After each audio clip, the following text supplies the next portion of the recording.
It's Thursday, February 2nd, and time for your Barbados Today morning update. Thanks for joining us. I'm Fernella Wedderburn. In our top story, private waste hauler Anderson Sherry has lost one of his contracts with the state-owned Sanitation Service Authority to collect garbage. Sherry's agreement to collect waste from St. John has been scrapped. He's tight-lipped about the move, saying the general manager of the Sanitation Service Authority, Rosalind Knight, would have to explain. We get the details in this report from Emmanuel Joseph. Official sources told Barbados Today that Sherry, the Chief Executive Officer of Jose y Jose Liquid and Solid Waste Management, Inc., had been struggling to fulfill his constructual obligations in the parish. However, Sherry continues to service the St. Philip route. The sources say the SSA had 20 trucks a day on the road since November. Therefore, it has taken over the route from Sherry in what could be the beginning of the end of the scheme agreed last October to improve the island's waste collection. In the meantime, the SSA has successfully negotiated a revised deal with the haulers for a reduced fee and amended hours. Two of the truckers have agreed a fee of $300 per hour, exclusive of value-added tax, down from the $411 per hour agreed previously. They will work from 6 a.m. to 2 p.m. with a 1-hour grace period. Sherry said it have rejected the deal, but there was no indication that the decision to pull him from the St. John route was linked to his rejection of the offer. Even while suggesting he might have been too outspoken, the controversial Sherry refused to comment on the SSA move. Emmanuel Joseph for Barbados Today.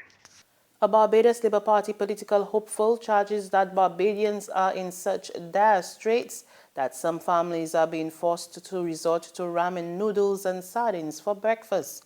Sandra Husbands, candidate for the St. James South constituency, who held a public education series recently, laments that the government's harsh economic policies have severely limited spending power, leaving most households struggling to meet basic needs. We have close to 4,000 children who have to get up every morning and go somewhere for somebody to give them breakfast. That never used to happen in this country.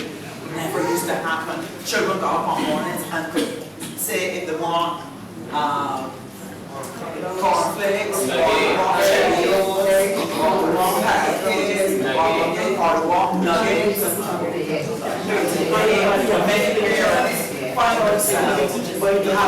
the children on ramen and mackerel or sardines or something. Independent Senator Sir Roy Trotman yesterday called for the protection of the most vulnerable workers within the labor force, saying they need to be protected by the authorities. In his contribution to the debate on the Minimum Wage Bill 2017, Sir Roy pointed to the case of domestic workers whose hourly rate of pay has remained at $1.50 since 1982. And while very few people will work for that, and very few people will offer it, there is still the fact that it acts as a driver. And it acts as a driver to drive down the rate. And when it drives down the rate for the domestic, and the only other rate that one begins to see is a rate of $6.25 for shop assistants, then you would recognize that in many areas in the workforce in Barbados, employers, not because employment would be adversely impacted, but rather because that is the level that they will tell us that the government and the people of Barbados are ready to gear their expectations. They will try to put people who are working for them within that wage range. Also addressing the Senate was Labour Minister Dr. Esther Suku. She raised concerns over new workplace practices, which she says are creeping into the local labour market and could disadvantage workers. She pointed to the concept of 0 hours contracts, under which workers are engaged on contract with no specified hours for work and none of the usual benefits to the employee. In a nutshell, essentially, You work for whatever work we give you. If we work for an hour this week, that's it. If you work for 2 hours next week, that's fine. You know, there's no minimum that says you'll work 40 hours, or if you're part-time, you'll work 20 hours, or whatever. There's a 0-hour contract, and we can call you anytime. And you will, you know, whatever you get, that's it. You're not going to make noise because that's the contract that you have been engaged on. Again, that is something that, while it may be useful for persons who want to supplement their income, having this on the side, or students, for example, who, you know, they want a little part-time work, something to give them a little extra money, it may be useful for them. But we have a concern where that kind of arrangement replaces the proper contract of employment that we are all used to. Changes may be coming to the 30-year-old Dog Licensing and Control Act. The consideration comes on the heels of last Saturday's fatal dog attack on 74-year-old Verona Gibson. Gibson, a retired nurse of Monroe Road, Haggett Hall, was mauled to death by 5 dogs, including pit bulls. The dogs also attacked and injured 30-year-old Damian McCollin during his attempt to save Gibson's life.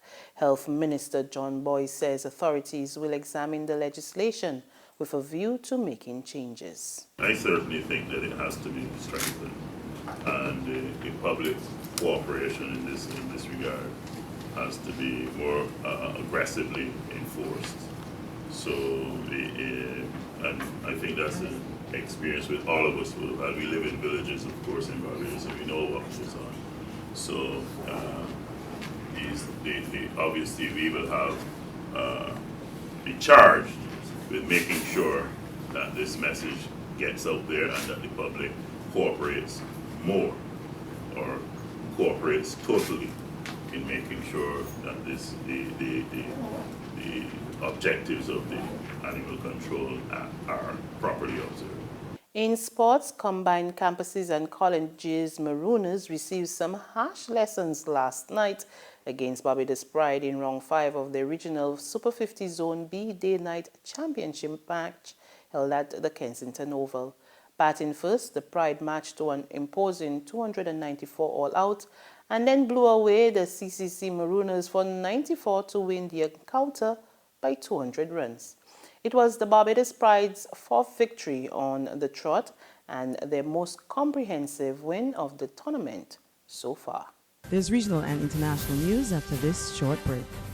God, these papers ain't selling at all. Get your paper.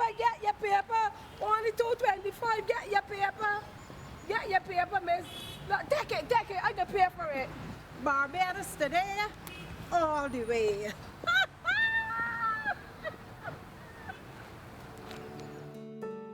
The Barbados Today, news you can trust.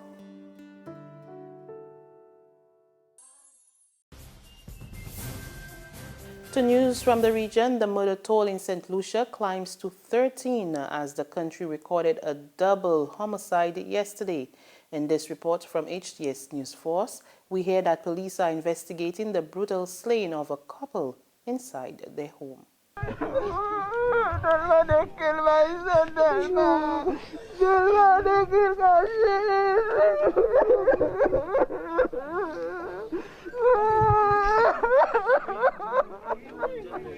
Two young children, both under 12 years of age, reportedly alerted neighbors and relatives to their mother's bloody bedroom, where 29-year-old Sandrina Joseph laid motionless, inflicted with what appeared to be stab wounds.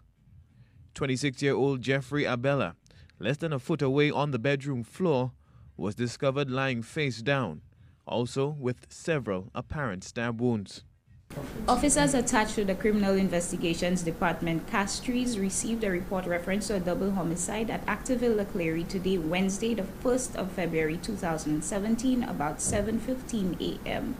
The suspected double homicide plunged the Tamarind Heights Activille Leclerc neighborhood into mourning. A mother has lost her only son. I just want my son back, please. I just want my son back. One Active Hill resident revealed to News Force what she says was suspicious activity near the deceased's residence in the wee hours of Tuesday. Right now I'm feeling so sad because last night I had a dog backing after free and the person passing in my yard. So when I bring the curtain on outside, I say, who's that? The person run. On the international front, Rex Tillerson has been sworn in as President Donald Trump's Secretary of State. The 64-year-old Texas native was cleared for full Senate support in a 56-43 vote. The vote came after Senate Republicans changed the rules in order to approve Mr. Trump's nominees for Health and Treasury, despite a Democratic boycott. And on that note, we come to the end of our news and sports update. But for the very latest, visit our website at www.barbadostoday.bb. Also subscribe to our e-paper, email updates, and like us on Facebook. We're also on Izumi Media and bus terminals or screenplay at supermarkets and gas stations near you, as well as channel 99 on Flow TV and the Mix 96.9 FM. I'm Fernella Wedderburn. Good morning.